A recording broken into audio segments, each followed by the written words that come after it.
Bagaimanakah nasib dari seorang gadis Rusia yang kaya raya, telah diusir oleh ayah tirinya sendiri dari rumah yang begitu mewah dan kehidupan yang istimewa, karena dia telah menolak lamaran yang ayah tirinya jodohkan.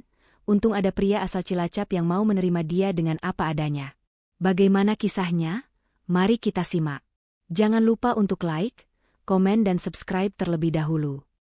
Salju turun lebat malam itu di Moskow, menyelimuti jalanan dan bangunan kota dengan putih yang membekukan. Di tengah terpaan angin dingin dan suhu yang menusuk tulang, seorang gadis muda berjalan tertatih sambil menarik koper kecil berwarna merah marun. Gadis itu adalah Alina Romanova, pewaris keluarga konglomerat yang selama ini hidup dalam kemewahan istana layaknya dongeng. Namun malam ini, semua itu telah berubah drastis. Wajahnya yang biasanya tampil anggun kini penuh luka goresan dan air mata, sisa dari pertengkaran hebat dengan ayah tirinya. Ia baru saja diusir secara brutal dari rumah keluarganya, setelah menolak permintaan gila sang ayah tiri untuk menikah dengan seorang pebisnis tua berumur 60 tahun demi kepentingan bisnis keluarga. Alina yang keras kepala menolak mentah-mentah, dan sebagai balasan, seluruh fasilitas hidupnya dicabut, rumah, uang, kartu, dan bahkan keamanannya. Kini ia hanya seorang gadis tak berdaya di jalanan Moskow, tanpa arah, tanpa siapa-siapa. Tubuh Alina menggigil hebat. Mantel bulu yang ia pakai tampaknya sudah tak mampu lagi menahan suhu ekstrim yang menusuk hingga ke tulang. Ia merogoh tas kecilnya dengan tangan gemetar, berusaha menghubungi ibunya yang biasanya selalu menjadi pelindungnya, namun panggilan itu langsung dialihkan. Nomor tak aktif. Alina menatap layar ponselnya tak percaya. Bahkan sang ibu, yang selama ini hanya diam membiarkan kekuasaan suami barunya mengatur hidup mereka, kini ikut menghilang. Ia mencoba menghubungi beberapa teman, tapi semuanya tak menjawab atau justru memblokirnya. Mungkin karena takut keluarga Romanova yang berpengaruh. Uang tunainya tak cukup bahkan untuk menginap di hostel murahan. Ia mencoba menggunakan kartu kreditnya, tapi semua sudah dibekukan. Tak ada pilihan lain selain berjalan menyusuri jalan bersalju, berharap ada keajaiban datang padanya. Dunia yang dulu memujanya kini menutup pintu. Ia tidak tahu kemana harus melangkah, tapi ia tahu satu hal, ia tidak akan menyerah. Di sisi lain kota, pada jam yang sama, seorang pria muda berkeringat dingin keluar dari stasiun bawah tanah. Namanya Jaka, pria sederhana asal Cilacap yang datang ke Rusia sebagai tenaga kerja kasar. Sehari-harinya ia bekerja sebagai petugas kebersihan di sebuah gudang milik distributor logistik. Hari ini ia lembur karena ada pengiriman besar menjelang tahun baru. Dengan tubuh pegal dan pakaian penuh noda oli, ia melangkah menuju asrama pekerja tempat ia tinggal bersama 4 TKI lain dari Indonesia. Bangunan asrama itu sempit, dingin, dan jauh dari nyaman.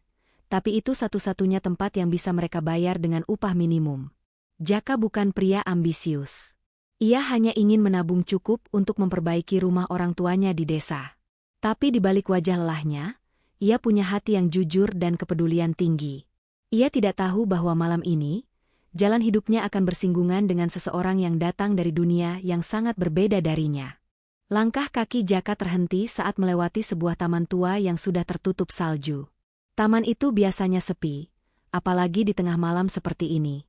Tapi malam itu, samar-samar, ia mendengar suara tangis, pelan, nyaris tertelan deru angin. Ia menajamkan telinga, mengerutkan kening, lalu mengikuti suara itu dengan rasa penasaran. Di balik bangku taman yang tertutup salju, ia melihat sosok seseorang, duduk memeluk lutut dengan tubuh gemetar. Jaka menyalakan senter ponsel tuanya dan mendekat pelan-pelan. Sosok itu ternyata seorang gadis muda. "Miss, are you okay?" tanyanya pelan dengan logat Indonesia yang masih kental. Gadis itu tak menjawab.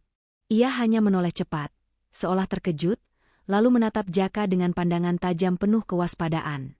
Tatapan yang sangat kontras dengan kelemahan tubuhnya yang tampak menggigil. Dalam benak Jaka, ada dorongan kuat untuk membantu, walau ia tahu betapa aneh dan berisikonya situasi ini. Alina memandang Jaka dengan mata merah dan penuh curiga. Ia melihat lelaki asing berjaket lusuh, rambut basah, dan wajah asing yang jelas bukan orang Rusia. "Don't touch me," teriaknya, lemah namun tetap berusaha tegas. Jaka langsung berhenti dan mengangkat kedua tangannya, mencoba memberi sinyal bahwa ia tidak bermaksud jahat. "Saya cuma mau bantu," katanya pelan, hampir ragu-ragu, dalam bahasa Inggris seadanya. Ia bisa merasakan ketakutan gadis itu, tapi juga melihat bahwa ia dalam kondisi yang sangat buruk. Napas Alina terlihat berat, dan bibirnya mulai membiru. Jaka memandangi sekeliling taman, sepi dan semakin dingin. Tidak mungkin ia meninggalkan gadis ini begitu saja. Beberapa menit mereka hanya diam. Hingga tiba-tiba, Alina terhuyung dan ambruk ke tanah bersalju, pingsan seketika. Panik, Jaka melompat maju dan mengangkat tubuh lemas itu ke dalam pelukannya. Ia tahu ia mengambil risiko besar, tapi baginya, nyawa manusia tak bisa dibiarkan hilang begitu saja. 5 menit berlalu dalam ketegangan sunyi. Jaka berdiri kaku di tengah taman, tak tahu harus berbuat apa. Gadis itu masih menatapnya curiga, tubuhnya menggigil semakin hebat. Tapi sebelum ia sempat bicara lagi, tubuh Alina goyah dan roboh ke tanah. Tanpa pikir panjang, Jaka melompat mendekat dan memeluk tubuh yang kini nyaris membeku. Napasnya dangkal, kulitnya pucat dingin seperti es. Panik, Jaka menggendongnya lalu berlari sejauh mungkin menuju asrama pekerja tempat tinggalnya. Beberapa orang yang melihat sempat menoleh curiga, tapi ia tak peduli. Sesampainya di kamar, teman-temannya langsung kaget melihat Jaka membawa seorang gadis asing. "Lu gila ya, bawa cewek bule pingsan ke sini?" ujar Budi, salah satu teman sekamar. Tapi Jaka tak menjawab, ia hanya meletakkan Alina di kasurnya lalu mengambil selimut dan botol air panas seadanya. "Kalau kita biarin dia mati kedinginan, itu dosa," ucapnya tegas. Meski penuh pertanyaan, yang lain akhirnya membiarkannya. Beberapa jam kemudian, Alina membuka mata perlahan. Pandangannya kabur, tapi ia merasakan kehangatan aneh di tubuhnya. Ia menyadari dirinya berada di ruangan sempit yang asing, dengan dinding retak, lampu temaram, dan aroma campuran antara sabun cuci dan kayu lapuk. Namun yang membuatnya sedikit lega adalah rasa hangat yang membungkus tubuhnya, selimut usang dan botol air panas yang diletakkan di perutnya. Di sudut ruangan, duduk seorang pria yang tadi ia temui, tertidur sambil memeluk botol air panas lain. Wajahnya terlihat lelah, tapi tenang. Untuk pertama kalinya sejak malam itu, Alina merasa sedikit aman. Meski tempat itu jauh dari layak, tidak ada ancaman, tidak ada tangan yang ingin menyakitinya. Dalam benaknya, muncul pertanyaan, siapa pria ini sebenarnya? Kenapa ia mau menolong tanpa pamrih? Ia menggenggam selimut lebih erat, dan untuk pertama kalinya dalam 2 hari, ia memejamkan mata tanpa rasa takut yang mencengkeram. Hari-hari berikutnya berjalan lambat, namun penuh ketegangan yang tak kasat mata. Alina tetap berada di kamar itu, nyaris tak pernah keluar. Ia tahu risikonya terlalu besar jika sampai wajahnya terlihat publik. Di televisi dan media sosial Rusia, wajahnya sudah tersebar luas. Label, anak durhaka, terpampang di berita gosip dan siaran keluarga Romanova, lengkap dengan narasi bohong bahwa ia kabur mencuri barang mewah. Padahal kenyataannya, ia hanya ingin bebas dari paksaan dan kekerasan.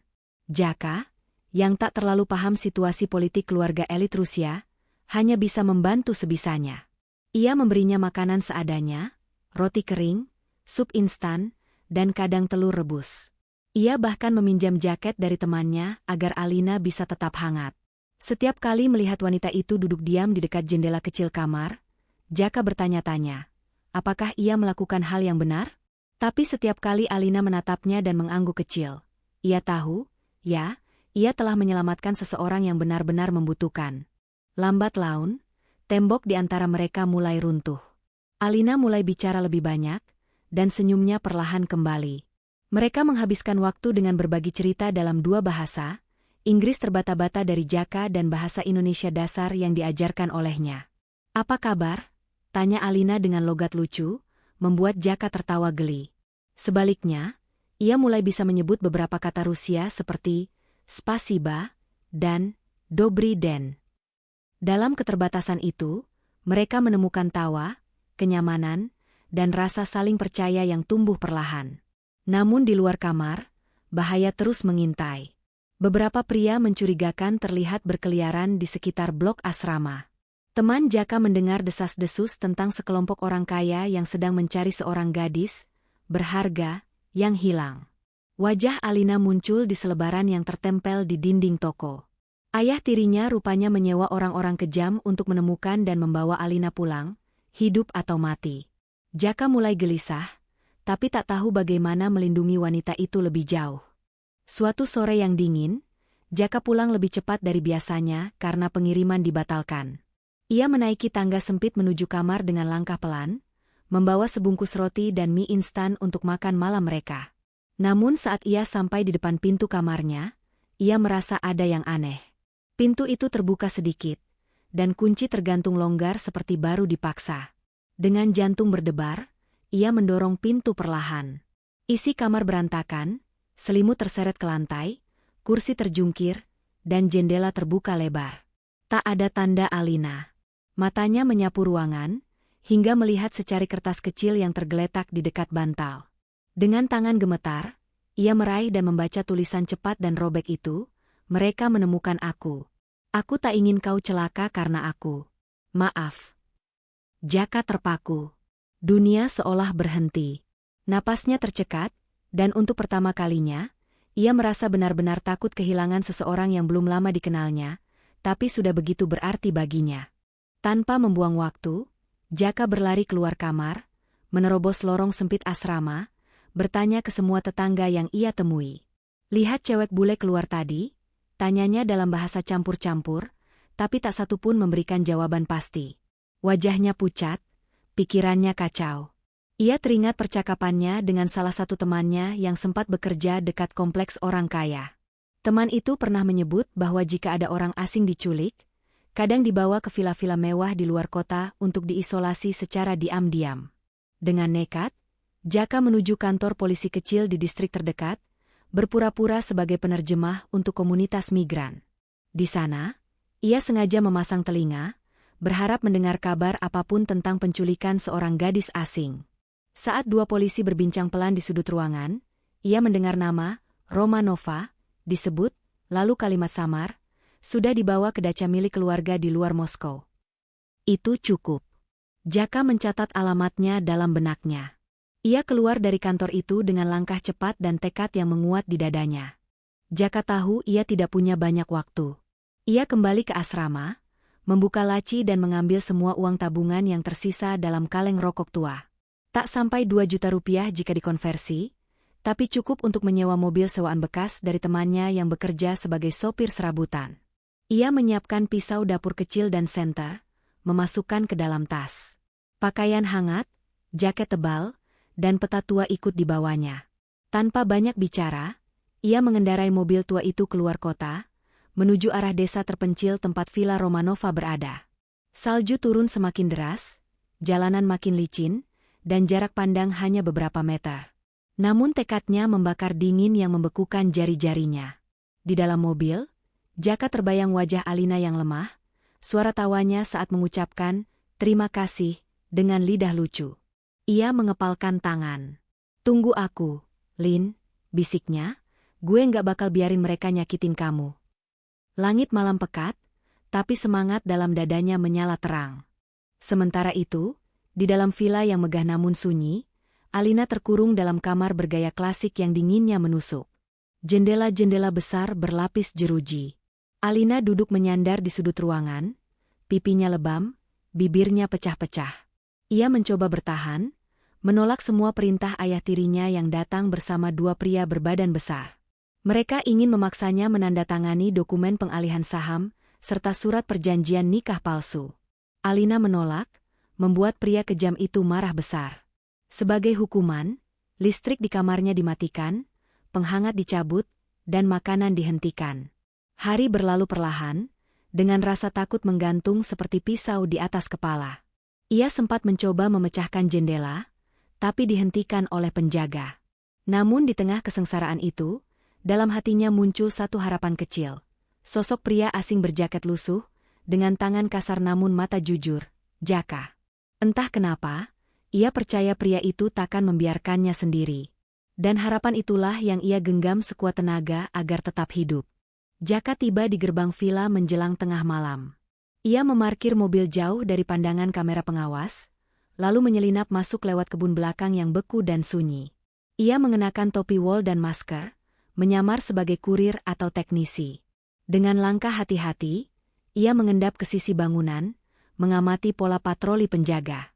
Beberapa kali hampir tertangkap sinar senter, namun ia bersembunyi di balik semak atau patung salju. Saat berhasil masuk melalui pintu dapur yang tak dikunci, jantungnya berdetak kencang. Koridor villa megah itu sunyi dan mencekam, hanya terdengar suara angin dari jendela tua yang berderit. Ia menelusuri satu persatu ruangan dengan senter kecil dan langkah ringan. Di lantai 2, ia mendengar suara pelan, suara batuk dan geraman perempuan yang sangat ia kenali. Ia mendekat, memeriksa kunci pintu, lalu mendobrak pelan dengan pisau kecil dan obeng. Ketika pintu terbuka dan ia melihat tubuh lemah Alina di lantai, ia langsung menahan napas dan berbisik, "Aku datang." Alina membuka mata, dan saat melihat sosok di depannya, air matanya langsung mengalir. "Jaka, kamu gila," gumamnya lirih. "SSTT, tenang. Kita harus pergi sekarang," balas Jaka, segera membantu Alina berdiri. Tubuh gadis itu nyaris tak kuat berdiri, tapi Jaka menyangga seluruh berat tubuhnya. Suara langkah terdengar di ujung lorong, alarm villa menyala. Mereka dikejar. Dengan sisa tenaganya, Jaka berlari menyusuri lorong sambil menggendong Alina. Di belakang, para penjaga mulai berteriak. Mereka menyelinap ke garasi tua, menyembunyikan diri di balik tumpukan alat pertanian. Nafas Jaka memburu, wajah Alina tertutup mantel. Saat keadaan sepi sejenak, mereka menerobos keluar lewat jendela samping dan memanjat pagar belakang villa. Salju membuat kaki Jaka terpeleset, tapi ia bangkit lagi, membawa Alina menuju mobil. Di kejauhan, lampu senter mengejar mereka, suara tembakan peringatan terdengar. Tapi mobil tua itu melaju, meninggalkan villa mewah dalam kepulan salju dan adrenalin. Untuk pertama kalinya, Alina merasa benar-benar bebas, bersama pria yang justru datang dari dunia yang tak pernah ia bayangkan. Mobil tua itu melaju dengan kecepatan maksimalnya, yang bahkan belum tentu cukup cepat untuk kabur dari SUV hitam yang mengejar mereka di belakang. Jalanan licin karena salju, dan setiap belokan seperti taruhan antara hidup dan mati. Jaka memegang setir erat-erat, sambil sesekali melirik Alina yang duduk lemas di sebelahnya, masih menggigil dan sesekali batuk. Lampu dari kendaraan belakang menyilaukan kaca spion. "Pegangan yang kuat. Kita belum kalah," teriak Jaka, mencoba terdengar tenang meski jantungnya berdentum tak karuan. Alina menggenggam lengannya, matanya berkaca-kaca. Di depannya, tikungan tajam muncul tiba-tiba. Jaka memutar setir sambil menginjak rem pelan, mobil tergelincir dan nyaris menabrak tiang listrik. Namun keajaiban seolah menyertai mereka, SUV di belakang tergelincir lebih parah dan menabrak gundukan salju. Jaka tak membuang waktu, langsung melesat keluar dari jalur utama, menuju jalan kecil yang ia tahu menuju kawasan pemukiman tua. Mereka lolos. Untuk sekarang. Setelah 2 jam berkendara tanpa arah pasti, Jaka memarkir mobil di sebuah gang sempit di kawasan perbatasan kota. Di sana tinggal kenalannya, Pak Mahfud, TKI senior yang sudah 20 tahun tinggal di Rusia dan menikah dengan perempuan lokal. Rumahnya kecil tapi bersih dan aman, tersembunyi dari dunia luar. Pak Mahfud kaget melihat Jaka datang membawa seorang gadis bule yang nyaris pingsan. Tanpa banyak tanya, ia segera menyiapkan kamar kecil dan memanggil istrinya untuk membantu merawat Alina. Malam itu Jaka duduk termenung di ruang tamu. Tangan menggigil bukan karena dingin, melainkan ketegangan yang belum sepenuhnya hilang. Ia menyadari betapa besar risiko yang baru saja ia ambil. Tapi saat mendengar suara Alina mengigau memanggil namanya dari dalam kamar, semua rasa takutnya berubah jadi tekad. Ia tidak akan membiarkan siapapun menyentuh gadis itu lagi. Ia tak tahu bagaimana masa depan mereka, tapi ia tahu satu hal, ia tak akan meninggalkannya. Waktu berlalu. Dalam beberapa bulan, luka fisik dan batin Alina mulai membaik. Dengan bantuan istri Pak Mahfud, Alina mulai belajar bekerja sebagai penerjemah freelance dan mengajar bahasa Inggris secara daring. Ia tak lagi keluar rumah tanpa menyamar, tapi hidupnya mulai tenang. Di sisi lain, Jaka tetap bekerja sebagai petugas kebersihan, kini di tempat baru yang lebih aman. Meski uang mereka terbatas, hari-hari terasa hangat. Setiap malam, mereka makan bersama di meja kayu kecil, berbicara dalam campuran bahasa Inggris, Rusia, dan Indonesia. Kadang mereka tertawa hanya karena salah ucap kata. Alina bahkan mulai bisa memasak nasi goreng ala Jaka, meskipun terlalu asin. Rumah kecil itu menjadi benteng bagi dua jiwa yang sama-sama pernah terluka. Mereka tak pernah membicarakan masa depan terlalu jauh, tapi setiap malam sebelum tidur, Alina akan menggenggam tangan Jaka dan berbisik, "Terima kasih sudah menyelamatkan aku, dan membuat aku hidup lagi." Malam pertama salju turun kembali. Setahun setelah malam pelarian itu, Jaka pulang kerja lebih awal. Ia membawa 2 gelas kopi hangat dan roti manis dari toko langganan mereka. Di ruang tamu kecil, Alina sedang membuat teh sambil bersenandung lagu Indonesia yang entah dari mana ia hafal. Jaka berdiri sejenak di ambang pintu, memandangi wanita itu dengan tatapan penuh rasa syukur. Lalu, dengan tangan gemetar, ia merogoh saku jaketnya dan mengeluarkan kotak kecil dari kaleng bekas kopi di tempat kerja. Ia melangkah pelan dan berlutut. Alina menoleh, terdiam, lalu menutup mulutnya saat melihat cincin sederhana di tangan Jaka. "Aku tahu hidup kita nggak sempurna, dan mungkin kamu pantas dapat yang lebih dari sekadar tukang bersih-bersih. Tapi kalau kamu bersedia, maukah kamu hidup sederhana tapi bebas, bersamaku?" Alina menangis. Ia mengangguk tanpa ragu, lalu memeluk Jaka erat. Jawabannya, ya. Pernikahan mereka berlangsung sangat sederhana. Tanpa gaun putih mahal, tanpa orkestra, tanpa pesta mewah. Hanya surat nikah, 2 saksi, dan senyum yang tulus. Di balai kota kecil, mereka saling mengucap janji dalam 3 bahasa, "Aku bersamamu," "I'm with you," dan "Ya estobu." Hari itu, salju turun pelan, seolah memberkati 2 insan yang menolak tunduk pada takdir yang kejam. Hidup mereka tetap keras, penghasilan pas-pasan, dan masa depan penuh ketidakpastian. Tapi mereka punya satu hal yang dulu tak pernah dimiliki, kebebasan untuk mencintai dan dicintai, bukan karena status, uang, atau nama keluarga. Di malam hari, mereka duduk di balkon kecil, berbagi mimpi sambil memandangi langit Moskow yang dingin namun damai. Dunia mungkin tidak pernah tahu kisah mereka. Tapi bagi Jaka dan Alina, mereka telah menulis cerita cinta mereka sendiri, dimulai dari jalan bersalju, dan berakhir dalam kehangatan 2 hati yang memilih bertahan bersama.